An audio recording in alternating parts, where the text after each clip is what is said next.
Hello, hello, hello. Welcome to the Unboring Wedding Show live. It is Wednesday. We are live. It is noon Eastern, and it is a bunch of other times in other time zones. I am in Atlantic Canada. It is 1 p.m. here, Atlantic time, which means I already had my shake, my protein shake for lunch. I barely made it here in time because 10 minutes ago my wife pulled out sourdough cinnamon raisin bread from the oven, and there was no way I was going to miss a fresh slice of that with some butter on it. So if I have raisins in my teeth, that's why. Also, chia seeds in the protein shake, that doesn't help either. So bit of a scramble the last few minutes here. I don't know if I got everything. Hope you're doing absolutely great. I'm looking forward to talking about the last 5 minutes, which as I was mentioning, my last 5 minutes has been a bit of a scramble. And it made me think about, the 5 minutes before I go live here every day is similar to the 5 minutes before a ceremony, at least in terms of the feeling. You think, am I ready? Did I do all the things? Is something left undone? Have I done all the preventable things? Like, is the internet plugged in hardwire, or did I forget that? Is my computer plugged in so that it doesn't die halfway through? Is the mic working? All kinds of things like that. Again, did I check my teeth? I think as wedding officiants, we feel very similar, except we've got all these other people as well. So when I'm going live, it's a solo production. And I was thinking that might change yesterday's office hours we had for members only. There was a bit of an insurrection. People want to go on Zoom and interact with each other. So, yes, Sabrina, I'm looking at you if you're here and definitely considering that as another thing to start up in the fall. And that's what I love about the Unboring Wedding membership community. Anyone who has purchased the course is a member. And so there are so many of you here in the chat. I did get a comment, though, first on the wall from Common Logic said, used your coaching, Mark, and absolutely crushed my first ceremony. So not only Common Logic did you win today's first on the wall comment, but I am so thrilled to hear that you applied some of my training, my tools, my teaching, my YouTube stuff. I'm not sure if you're a member because Common Logic, that's not your name. But whether it's things that I put out here on the internet to help you out, or the full course now with Efficiently and the Love Story Caster, tools like that to help you out, wherever you are in that spectrum, I love doing this. Officiating a wedding is not rocket science. I think we try to make it harder than it is, maybe especially folks who want to make some money teaching others or selling courses. Oh, it's really complicated. It's very difficult. You need me to, I would say it's not rocket science. You'll get better the more you do it, but you can absolutely ace it on your first try. And many of us here in the chat know this already. It's just a matter of going through some systematized training, just knowing what to be ready for, knowing how to execute for your couple, making sure your couple's the boss, making sure you're making them absolutely happy. I get lots of questions. It happened yesterday in office hours. Mark, what do I do about this? What do I do about that? And the answer is usually ask your couple, right? We are in a very couple led service here. We let our couples take the lead. But, segue, 5 minutes before the ceremony, everything's done. Everybody's lined up. Guests are in the seats. Wedding vendors are running around doing their last things. And that's when you feel the pressure, the crucible. And so that's one way I want to help you out today. People say, how do I calm my nerves? I will share with you some factors of things that you might need to do. But I have a list of how many? 7 things that I think you want to do in the last 5 minutes right before the wedding ceremony. You see, I have Efficiently open in the corner of the screen there because I've actually added them directly to the script. In our script template, inefficiently, which is our ceremony management and creation software, you can put whatever you want in the script. Now, I have done that. And typically, I don't have this stuff written down in the script because after officiating hundreds and hundreds of weddings, I kind of do this by rote in the last 5 minutes. But it certainly helps to have those things there in a checklist at the top of your script. You might be thinking, if you're new to this, wait a minute, I thought the wedding script is the things you're going to say. And if you've hung around any of my teaching, training, pontificating long enough, you know absolutely not. I totally disagree with that. A wedding script with only the officiant's words is only half done. And I really believe that. That's not just kind of a little quip or something pithy.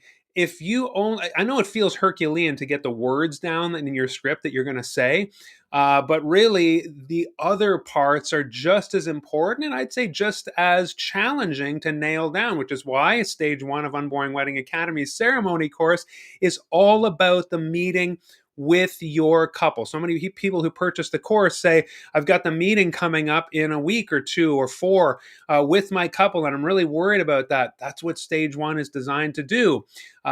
It just teaches you A to Z, Z, how to sit down and walk your couple through that conversation, planning their ceremony, getting all those details and those moving parts. And of course, efficiently now completely helps with that because it's holding your hand and automating everything along the way. It's showing you what questions to ask. There's drop down menus with the options and things like that.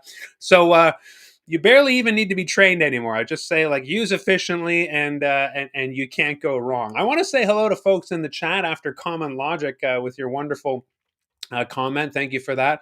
Paul is here. Looking forward to today's topic. I'm looking forward to it as well. Sarah, you are here. Good to see you, and thank you for your email today. I did email out to everyone. Gave 1,500 members of Unboring Wedding Academy who previously purchased Academy.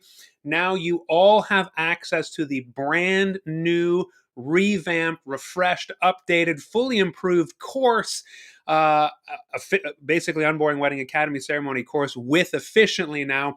And you sent me a lovely email saying, holy cow, that's a lot.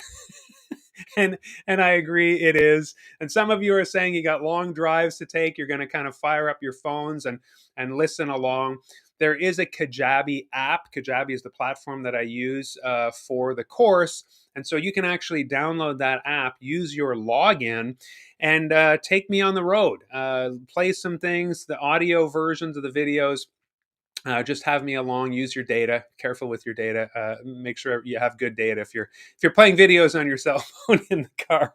But I'm glad to hear everybody has the updated course and is on your way.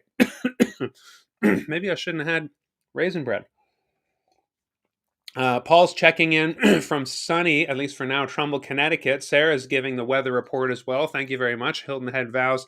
You're in the Vegas area, I believe. Is that right, Sarah? Sarah, 84 degrees. Wow, that is hot by Canadian standards. Jerry, you're here. Sunny Electric City. Ben, the guest of honor and star of last week's show, Ben Height. If you missed that, you don't want to, so go back on the YouTube channel. You can catch all the lives. Just click the live tab and see my conversation with Ben. And we have another exciting guest lined up for next week. But Ben, it was amazing learning from you. And everybody loves you. Everybody's just a Ben fan, and I'm so thrilled about that. So I've been a Ben fan for years. So if you're just a Ben fan now, well, you're late to the party. So get on the wagon. Who isn't? Jeff is good to see you here from Westchester. It's overcast but warm. Cantor Mark, 62 degrees in SoCal. Wow, that's on the chillier side compared to what I would expect. North Dakota, 66. I feel like I should be in a helicopter here. Giving you the weather from, wait, no, helicopters for traffic. Yeah, you can tell I don't watch the news. Maybe I should be in a weather balloon. Beth is here. Good day. It's nice to be here from Utah. Craig, nice to see you here from Toronto. I know Prince Edward County area. All right, that's not even the GTA. I apologize. But Craig, you officiate a lot in Toronto. I follow you on Instagram and you crush it. I love Prince Edward County. Of course, Toronto is my old stomping grounds where Unboring Wedding was born. And so I also did a lot of stuff in Prince Edward County. 21 degrees. with a breeze coming off the lake, I'm sure. Good to have you here. Sabrina is here from San Antonio, 84 degrees. Scott, you are here. You decided this will be your last hoodie until fall. All right, good for you. It is here today. It was 30 degrees yesterday in New Brunswick on the ocean here. And that is going to be short lived. Today is another 30 degrees, but the weekend is coming, which is, you look at the forecast, 6 straight weekends of rain and temperatures will plummet. So I'm not putting my hoodie anywhere out of sight. That's for sure. Efficiently, Mike, good to see you here. Happy to see you. Yes, the Unboring weather report from everywhere. Tamara's here, and Bruce and Irene. We got Denver in the house. We got Chicago. Yes, Craig is commenting on how Loves Park is so amazing. Look, there are a lot of you here today. Samuel and Laura and Katha Maranatha. Yeah, good. Samuel is catching your obscene typos in the chat. Good, popping in here. I'm really glad you corrected yourself. This comment deserves to be put up in the Hall of Fame. You're probably mortified that I'm drawing attention to it, Samuel, but hey, we're all friends here. Shelly is here from BC. Good to see you. Sarah, still voting that members should be Zooming, not using this interface. And I know you're all, it would get really out of hand, / will get really out of hand. Do we want office hours to be more like a margarita party, or do we want it to be serious business? We'll have to decide. Isabel, good to see you here. And Patricia Patty here, good to see you again from Atlanta. Nancy, and okay, we're getting Lisa's here. Good to see you. Roger, a lot of familiar faces from yesterday, and of course, members. Latina, good to see you here. Some folks who have been away for a little while. Bill, love that you're all here. Okay, let's get into it. If you have questions in the chat, you know that I periodically check in there. There will be time when I'm done my spiel to do that. But what I want to do really here today, and what's the big so what? When you are organized, I'm a detail-oriented person, but I'm not an organized person. There is a difference. So when I'm in the last 5 minutes for the ceremony, and that might be 5 minutes before the scheduled ceremony time. If the ceremony is set to start at 3, this could be 2:55. I will, kind of in the period of time before the ceremony, I'm going to be kind of putting my feelers out there, especially if there's a planner. If there's no planner, then guess who the planner is at this time, fellow officiant? It's you. And I always tell the couple that if you don't have a planner, a lot is going to fall on me. And sometimes I got to be honest, I have been running around 10, 15 minutes for the ceremony thinking, I didn't get paid for this.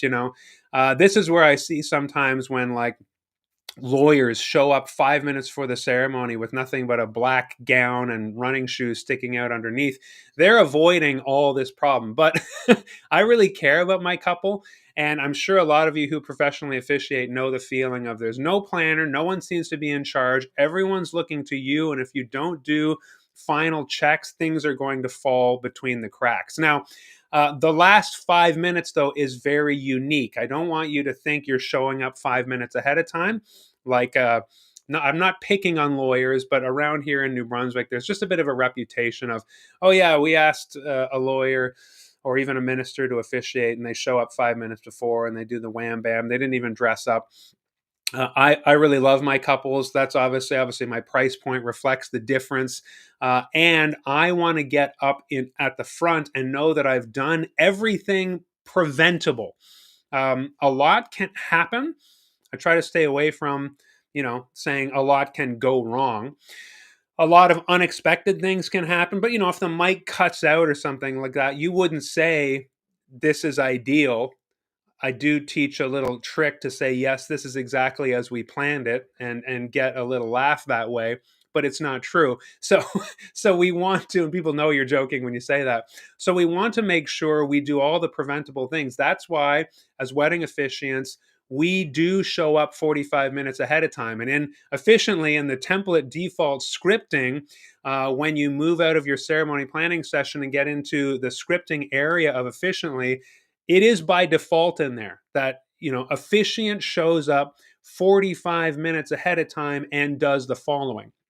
So I'm not going to go through all of the checks that you need to do when you get on site, sound checks, mic checks, all that kind of stuff. I'm talking about the last 5 minutes today, okay? Because again, this is when nerves are at their height. This is where even if you have done some things in terms of pre-ceremony checks, you really want to do these final checks, and sometimes I would say double check.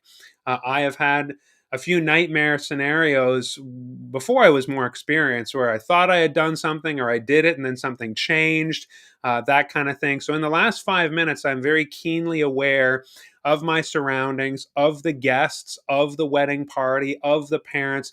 You want to be on super high alert. And that is the skill of being a confident wedding officiant. When you, it's so ironic because you should be the most nervous person. You're the one going up front and center and actually speaking, but you'll talk to your couple. The marriers are super nervous and the wedding party is super nervous. And a lot of time I'm like, what the heck are you nervous for? You're just standing there. I'm the one who, I tease them a little bit. I'm doing all the talking. Everyone's looking at me. And so and so you really should be the most nervous, but I would say, and the nerves are good, so feel the nerves, channel the nerves. You want to bring that energy to the front. But you're not nervous because you're worried you're going to make a fool of yourself. Why are you not nervous? Because you're worried you're going to make a fool of yourself? Because you have your script. Okay, your script is your lifeline. I would say it's your superpower. The Unboring Wedding Formula is your superpower, and the 5 moments of direct guest engagement are your superpower. That's all in the course and a conversation for a different time.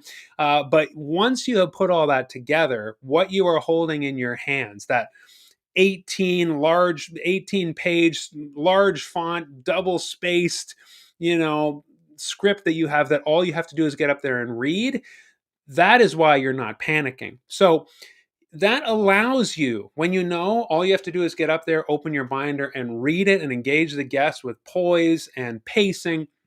You can be thinking about all these details. And even if there is a wedding planner, I don't make any more assumptions that the wedding planner has even made some of these checks. The reason why this last 5 minutes is super important and why I don't just offload this to the wedding planner or anybody else, and I've told my colleagues in Unboring Wedding this as well many times.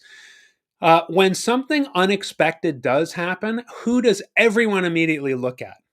It's you. It's the officiant. You can't say, "Oh my gosh, Athena, wedding planner, you were supposed to be on this." You'd be a jerk if you did that, right? So whatever happens unexpected, everyone is going to turn and look at the officiant, and that's the nightmare scenario for many people who are contemplating officiating for a first time and they think about something going wrong. So everybody looks at you and then you have to handle it somehow. And there's poor ways to handle it and there's great ways to handle it.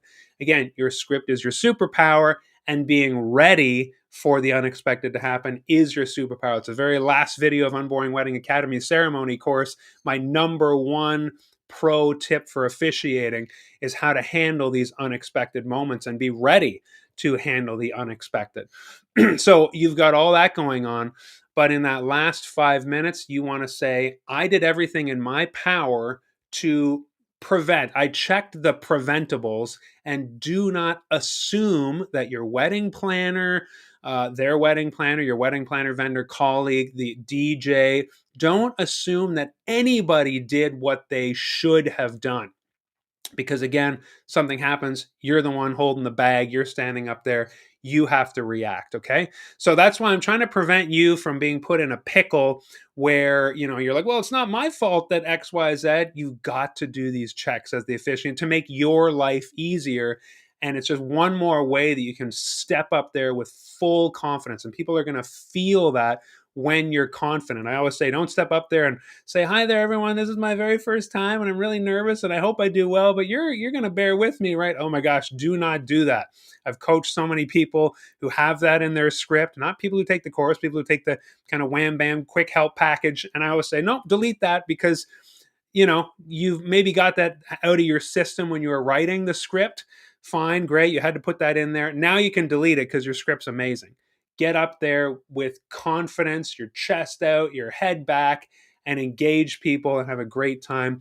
This last 5 minutes is really crucial to doing that. So now I'm going to flip over to efficiently and kind of show you exactly how your script should, I don't like to use the word should too often, how your script can look, how the best wedding officiant script does look. The first 2 to 3 pages of a great wedding officiant script doesn't have any words on it that you're going to say. Literally, the first 2 full pages is all these checks, all the details, ceremony notes that you need to know at the top. So when you get there, you're looking through this stuff, names of the people and how they're lined up, and the songs, the DJ, all that stuff. So you want to have this stuff all at your fingertips. And like I said, I'm not going to go into everything you're going to do in the 45 minutes. That would take a long time, and that's in Unboring Wedding Academy, which, that's why the course takes so long. I leave no stone unturned in that course. But let's skip right down here to, so you see ceremony notes, things like, when's the rehearsal, the reader, once the rehearsal's done, you can delete that. What we're looking at here, by the way, I should let you know, is this is the 9 control panels of Efficiently. So you see this is Sandra and Allie's ceremony. The wedding workshop, this is where you walk into the wedding workshop with your couple, the planning ceremony, the planning session, and you just see what I was saying is you're filling stuff out, you're choosing, multiple drop downs. Do they have a wedding party? Yes or no. You're arranging people, standing order, the arrival, all the ceremony elements, all that stuff. So you're filling that out. And then once you're done, it automatically ports over and generates into this wedding script. So that's where all this information is coming from. You've already had that ceremony planning session with your couple, and now you are you're looking at the script, and then you share this with them. See how it says invite the couple here? You press that and you send it off to your couple so they can look it over. But look at all the detail here. I'll just scroll down. Ceremony notes, officiant checks, pre-ceremony checks, 30 minutes for the ceremony, 5 minutes for the ceremony, and that's where we're going to hang out today. And then the start of the ceremony, who's walking in, and really, the officiant doesn't start speaking until opening remarks right here. Good afternoon. Are you ready for Sandra and Allie to get married? So all this stuff here, which, once you export that to docx or PDF, as our program allows, in your final draft when all that's polished. This is literally the first 2.5, 3 pages of the script. All this stuff right at your fingertips. So, like I said, I'm not going to go through all of the stuff you should be doing, mic checks and everything like that. 30 minutes for the ceremony. Sandra's going to be arriving in a bridal car. Allie's mingling with guests. DJ Steve is playing music. Great. Now let's focus here in on the 5 minutes before the ceremony. Like I say, how do you know the ceremony is about to start? You're looking at the seats, you're looking at the guests, and I'm often consulting with the marriers, so at least the one that's not hiding. So let's say, say it's a bride and groom. The bride is typically, in this case, Sandra is going to be showing up in a car, so she's out of sight. But Allie is kind of greeting guests, saying hello on the ceremony floor, in the seats, and I will be checking in. If there's a planner, I will ask how many guests there are supposed to be in the ceremony, although that is a question that we do ask in the workshop, because I do like to have a guesstimate how many people, but the planner often knows, yes, there are 74 individuals exactly invited to the ceremony. So you can kind of get a sense. Also, sometimes the number of seats is your gauge, and I often ask when I'm on scene, I'll ask the planner or I'll ask the couple, sometimes I'll ask at the rehearsal, are the number of chairs correspondent to the number of guests there are? So some couples organize it that way. Some planners organize it that way. They say there's going to be 74 guests, so we'll put 80 chairs out, it makes for a nice, tight, cozy fit, which, if there's only 6 empty chairs available, that means every single chair will be filled. However, some venues have more of a bench system, Ticklebelly Hill nearby where I officiate, very barn venue. You're in the middle of a field and it's just got very rural slabs of benches on tree stumps, basically. Beautiful setting, but that's a standard setup. There's like 10 rows on each side, so there's always way more space than needed. And so it's hard to tell in a case like that, are the guests here. So I'll often talk to the marrier, not the one who's hiding again. So in this case, I'd say, Ali, can you look? Does it look like everybody's here? If there's a planner, have you been taking a head count? Typically, they're not. They're too busy running around doing other things. But does this look like about 74-ish? I'll often ask the marrier who is out and about if they notice any really significant guests, like a family member who's not here yet. Sometimes planners already are on it. They're texting, "Oh, yeah, wait, Grandma is delayed. Uncle Bill, has hit some traffic, and he has a carload of 4 really important family members." So that's the kind of thing where I'm not going to set the 5 minutes before the ceremony in motion until I have a sense of how we're doing in terms of guests arriving. Now, your couple are also in charge of deciding whether or not they want to start regardless of who is there. And so I've had some brides, let's say very specifically, say, I don't care who's here, we're starting at 3 on the dot. And the others can just wait or be late. And obviously, if people arrive late when the processional is lined up, and then they have to kind of wait beyond, they're just going to miss it, depending on how the venue is set up. But some couples will say, no, let's wait another 5-10 minutes. Especially if you see cars pulling into the parking lot, you can sometimes see them in plain view. You'll see a car pull up and you'll know, okay, that's a wedding guest. And so we're going to wait until they get, typically they're running in and they're apologetic and things like that. Again, this all depends how the venue is set up. So that's something for you to consider is, you don't want to be super tyrannical and militant about it's 5 to 3. So I'm going to start lining everybody up. That can really work against you. I don't want people to be standing there in the hot sun in some field. If your wedding's on a golf course or something, get everybody lined up at the back and they're absolutely scorching and getting impatient. So that doesn't make any sense at all. So use your judgment. Say, are we, this is where I would check in, right, with the couple. The first thing here is Mark checks in with Sandra and makes sure she's ready to take her place. That's default. I put that in every single script. If you have efficiently, it would be your name there instead. And you're going to check in with the marrier at the back, marrier B, the one who's out of sight, and makes sure she's ready to take her place. Now, Mark checks in with Ali and readies him to take the front. And like I say, that's where I will say, are you ready to start? I'm basically asking them here, are you ready to start? And sometimes there's a wardrobe malfunction, all kinds of things can be happening. So your couple are the boss for so many things, but especially for whether or not to get the ceremony underway. Okay. So you check in with each marrier and make sure you've got the green light from them. And again, if there's a planner, you're checking with that as well. At that point, if when they say, yeah, we want to start, okay, you start lining people up at the back. And again, do this as late as possible. Don't line everybody up and then decide whether or not you should start. Call the bride's party out to line up only when you're ready. You don't want people sitting like at the Algonquin. We come out onto a rooftop patio, so everybody's lined up in the hall, like where the hotel rooms are at the Algonquin Resort. And I don't want 20 people in the hallway just waiting for 15 minutes for last minute guests to arrive, and then guests have to run through the gauntlet of that hallway to get out into the ceremony space. You get what I'm saying? So then we're going to oversee the marshaling at the rear for the entrance. And this is where you have all your names in your script. Again, efficiently makes this very easy. Everybody is right there listed out. And we're not concerned right now about when they're entering and things like that. You will have checked to make sure that they're in the right order. But here you see Justin, Jesse, Maddie, Zahar, and Ali, because they're going to be going in doing right before the kind of the honorary seating, we call it. And then Gail, mother of the bride, with Jason, the best man, they're going to come out and get seated. And then Charmaine, Bryn, Allison, Carla, and then Sandra, the bride, with Norman, father of the bride. So this is you. And yeah, you could say the planner as well. But again, making sure you haven't made any assumptions that the planner is doing this, although a great planner will be doing this and it's part of their job. At the rehearsal, I talk about how you work in. We've done this before on Wedding Wednesday, Wedding Show Live.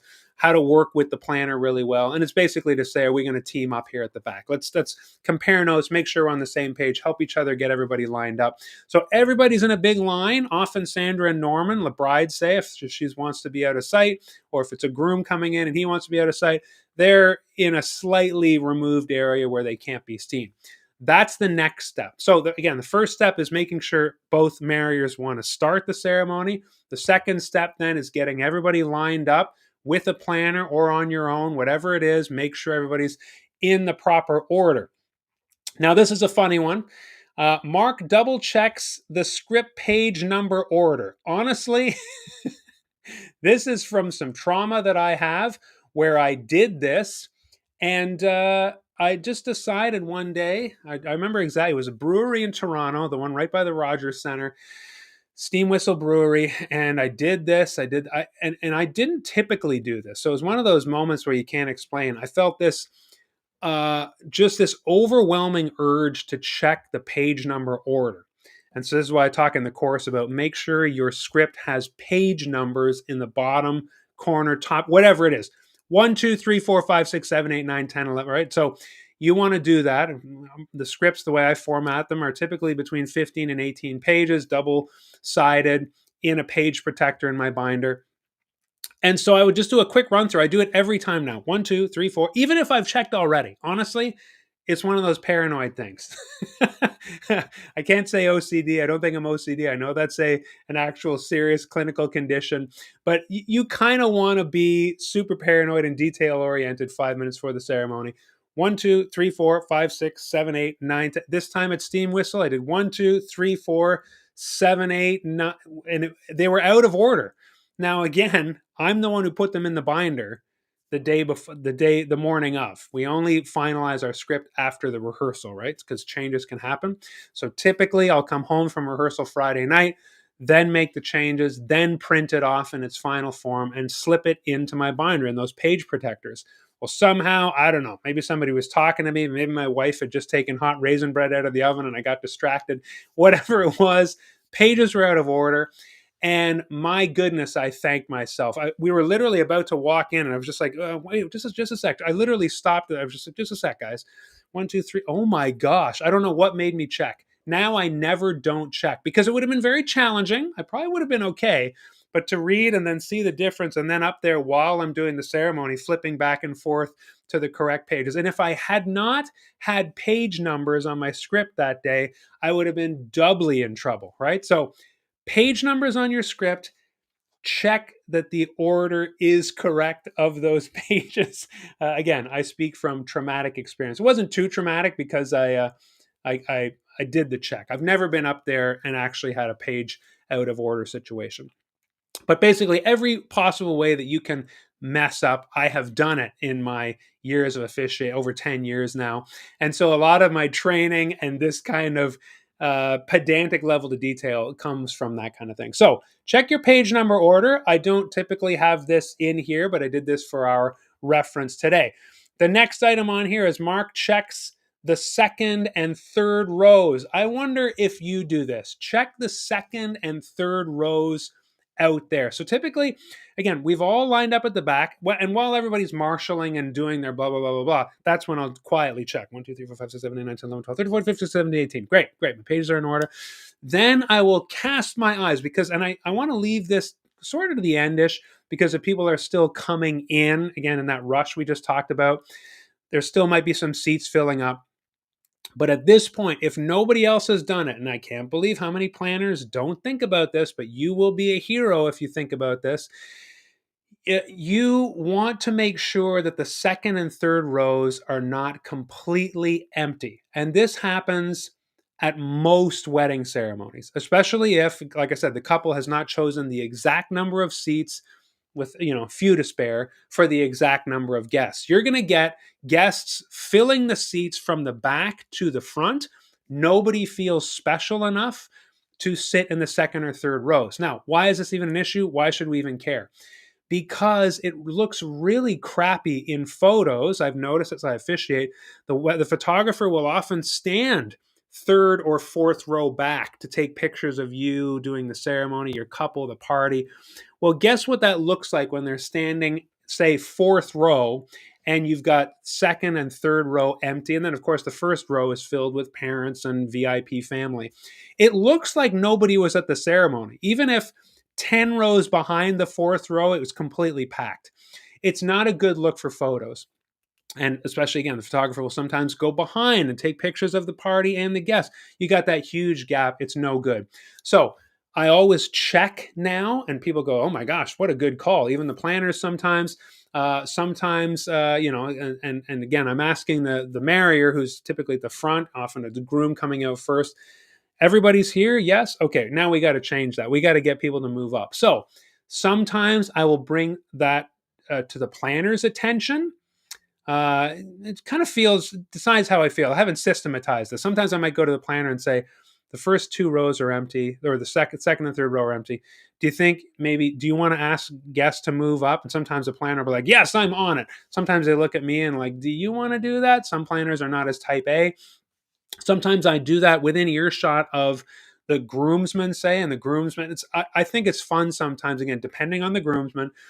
Uh, I don't like to do this part, not because I'm shy or anything, but I do like my first impression to be when I get up there and welcome everybody. I'm not shy to do this, and it's actually fun to do this, but I do like to ask the planner, not directly, do you want to do that? Or sometimes the wedding party. The best man and a couple of guys, they'll march up there and be like, all right, everybody. So basically, what you want to do is you want to stand in the aisle. When I've had to do this, I say, friends, we're about to start. But look at this. The best seats in the house are still available. Now, I know you thought that this is for VIPs. Well, you're VIP. So please, let's fill these places up. Come right to the front. We want it to look nice and full in the photos. People never need to be asked twice. Typically, there's some crazy party animal guests that are grabbing their stuff and their purses and their bed, and they're really happy to be second and third. Okay, so it's not going to take a lot of coaxing. I don't want you to be nervous about this part. But as the wedding officiant, there might not be a planner there. You might have some kind of wallflower wedding party. They don't really want to do this. So by all means, without hesitation, if I'm feeling like we don't have the kind of people here that are going to be comfortable doing this, again, I don't stand at the front at the mic. I just feel like there's something weird about, I should only stand in that place when I'm starting the ceremony. So I typically stand right in the aisle. I just come back and say, I'm looking at people right here and there, and I say, these two rows, the best seats in the house are still open. The best seats in the house are still available.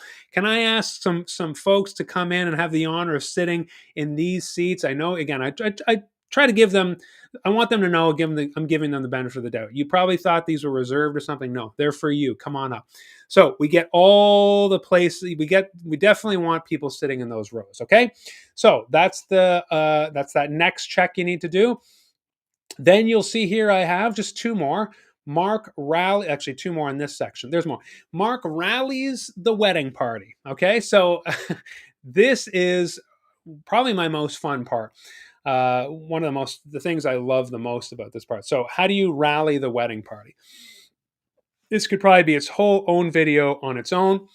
I spent a lot of time in it, Unboring Wedding Academy, but basically, this is how you calm their nerves. So, seats are full, party, green light, guests are here. The very last thing I do, people are chatting.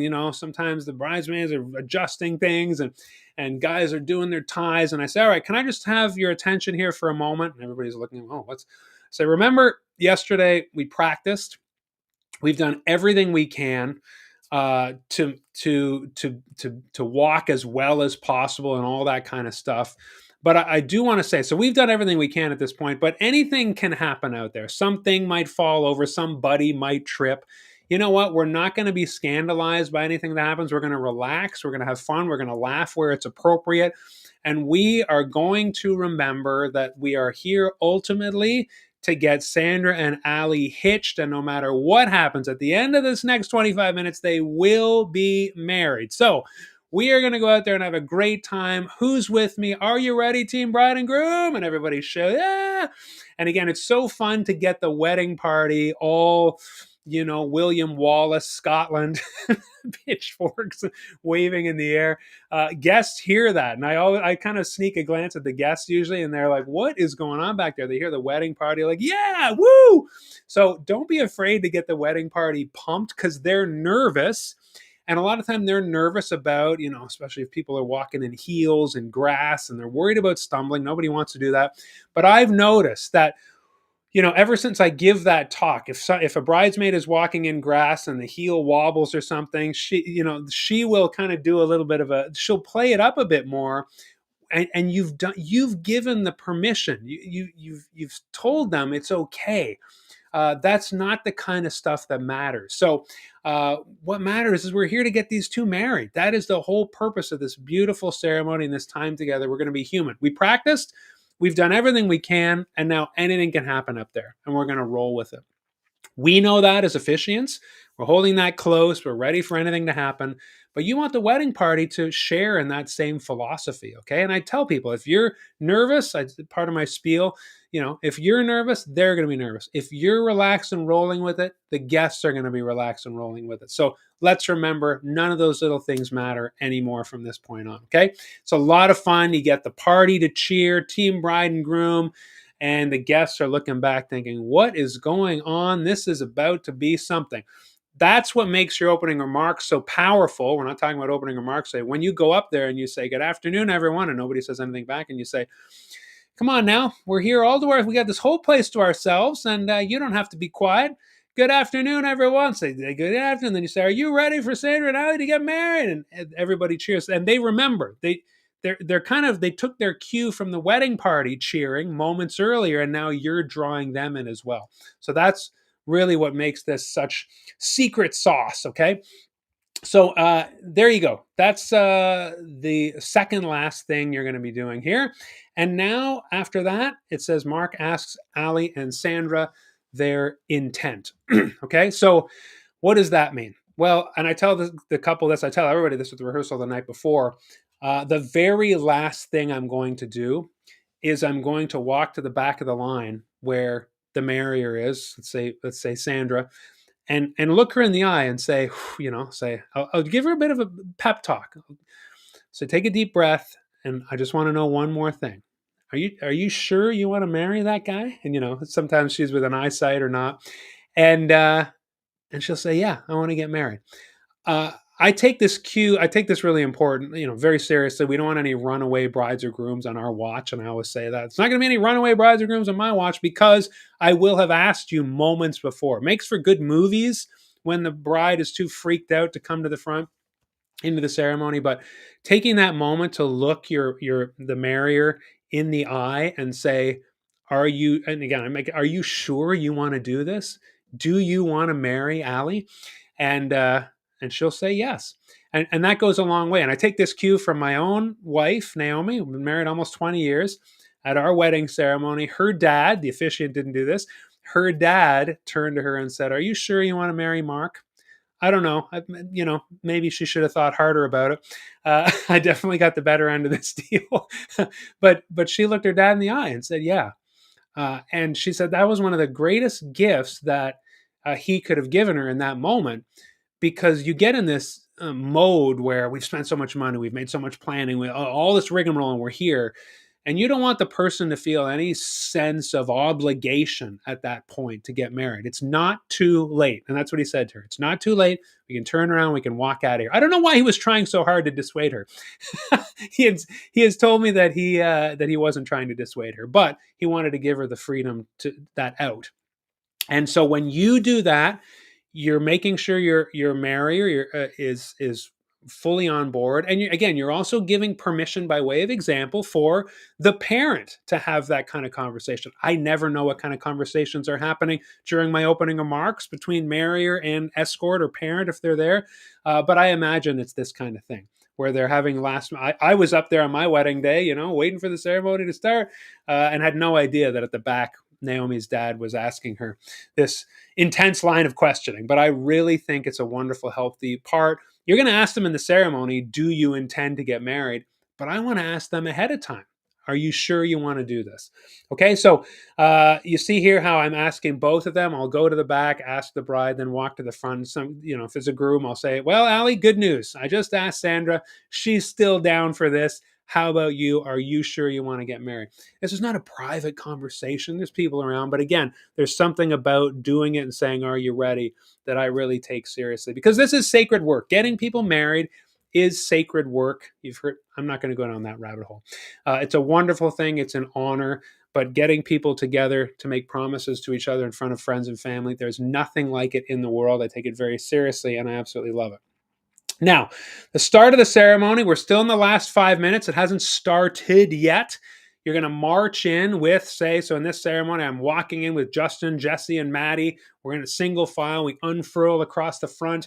Then, honestly, the last thing here, you'll see that there's typically in a ceremony, there's some honorary seating. So in this case, I'm walking in with three members of the wedding party. They're going to take their places, but then momentarily, you're going to have Gail and Jason, the best man, come in, walk in, and Jason is going to seat her and take his place. And then momentarily, again, this is not a processional. This is happening pretty rapidly. There's no special music here typically. They're not squished together, but there's also not a massive gap. I typically say, when we hit the back row and we're walking, Gail and Jason, you should start moving. That way, when Gail and Jason get to the front, then Zahar and Ali, you'll walk and you'll hit the back row. So it's not fast, but it's also not slow. I'm saying all that to say in that time, yes, I'm smiling, I'm enjoying the beauty of the moment, but I'm also checking the mics. If I have a headset on, I'm checking my belts, I'm checking the light. If there's a mic on a stand, I'm sometimes making sure I'll do a little blow sometimes, just very, very discreetly. I'll look at the DJ. You do not want, and I'm sure you've all seen this. Good afternoon, everyone. Just to say, oh no, the mic's not good. Is this thing on? Like that's not a great way to start. Not the end of the world, but make sure your mic is on and working before you need to speak. So sometimes I'll have a headset mic where the DJ has told me, press the mute button. So I press it and I don't want everybody to hear through the mics. Are you ready? All the pep talk I'm giving. And if I go to the bathroom 5 minutes before, make sure it's muted. But this is the moment I'm really conscious of when I get up there. If there's any of this formal honorary seating, I'm doing mic checks, unmuting the button, clicking the mic on.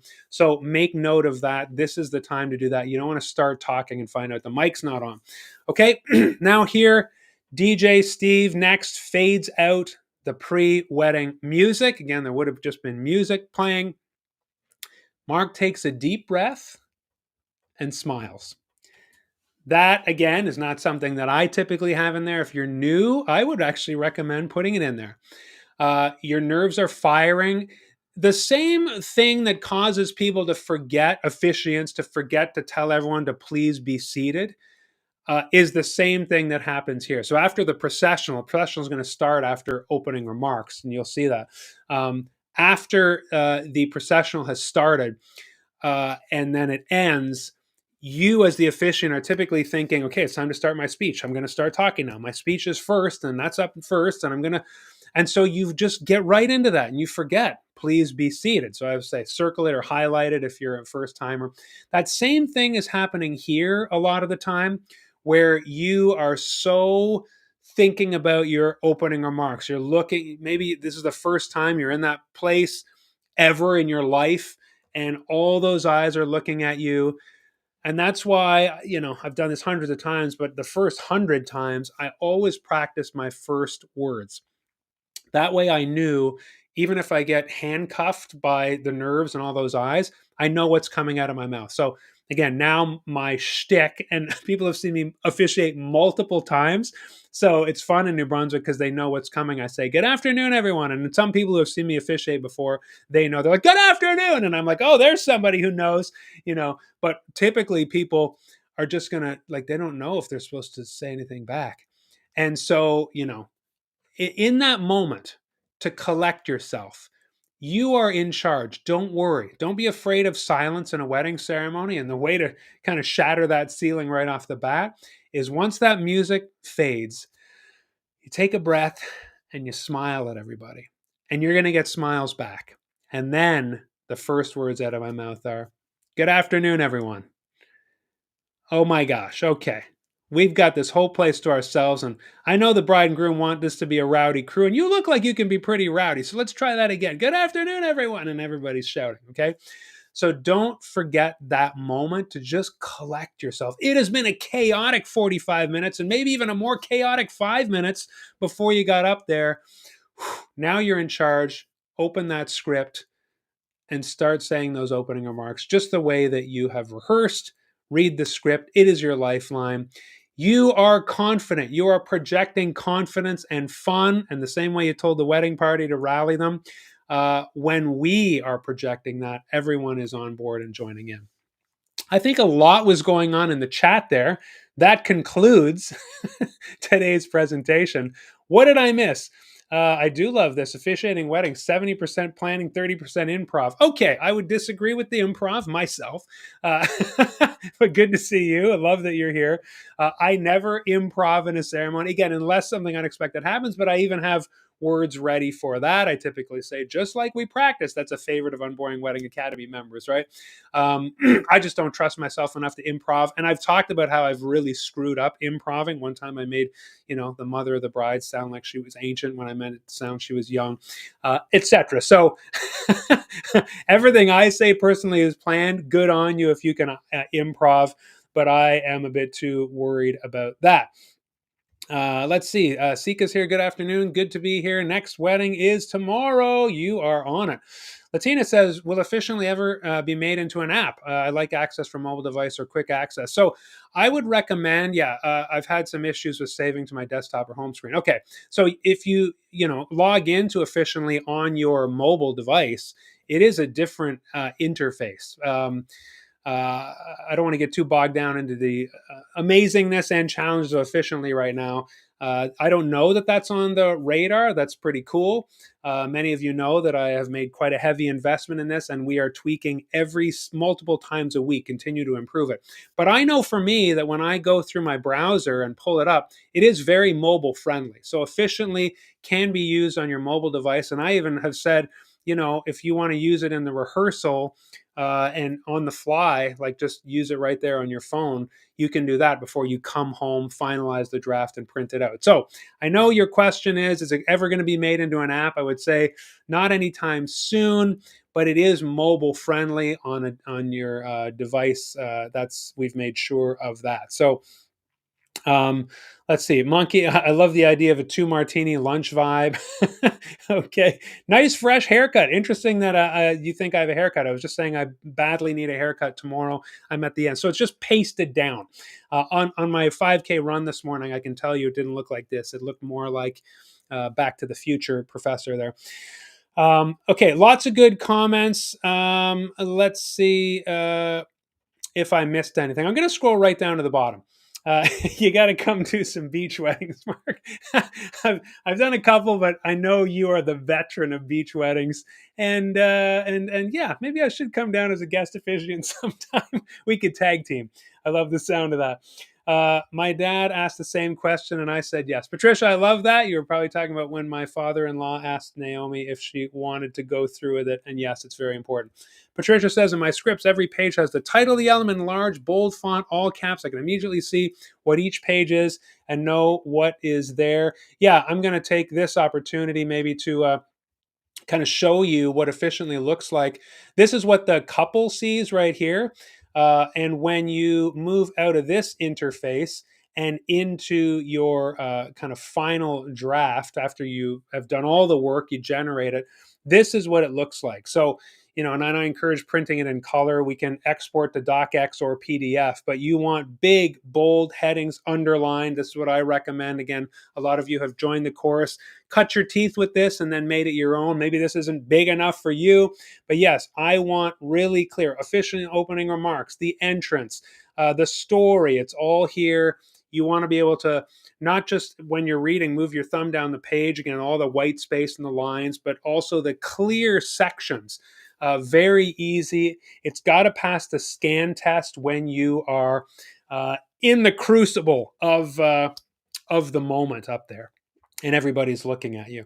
Last chance for questions. Feel free to pop them in the chat there. I love hearing. Do you have so many amazing pros here? Do you have something else that you do in the 5 minutes? I feel like I've been sorry, my husband is William Wallace. That's amazing. That Lee Wallace is here, and William Wallace.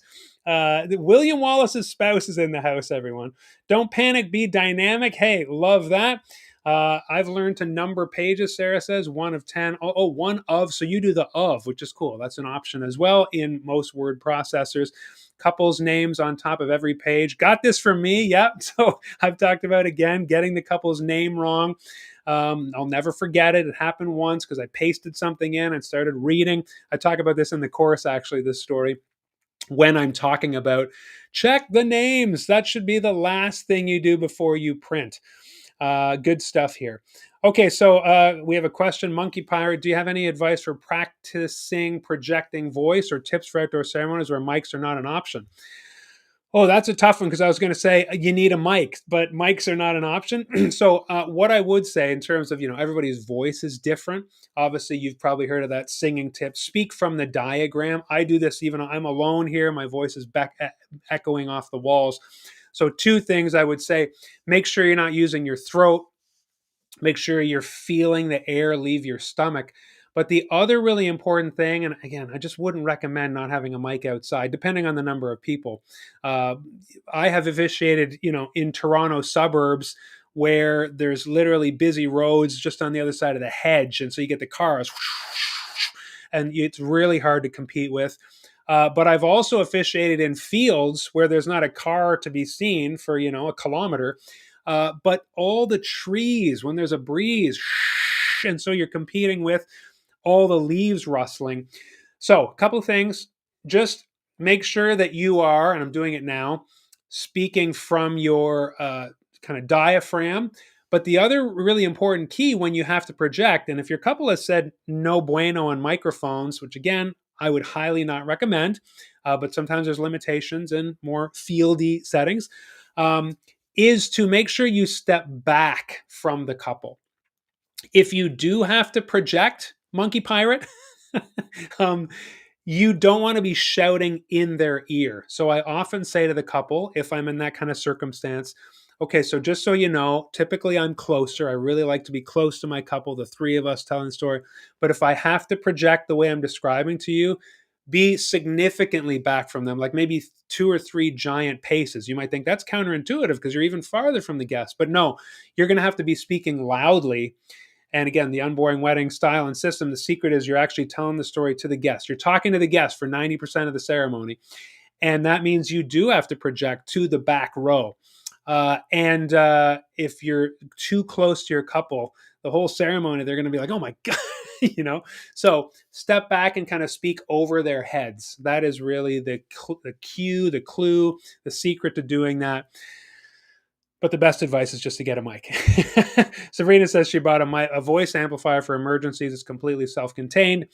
Yeah, I know many officiants who do that. I completely leave it to my couple about voice amplifications, but I know a lot of people handle it for peace of mind or have something in the trunk of their car or whatever. I ask the parents if they're ready for their kids to be married and ask how they feel. That is beautiful, Samantha. I like that.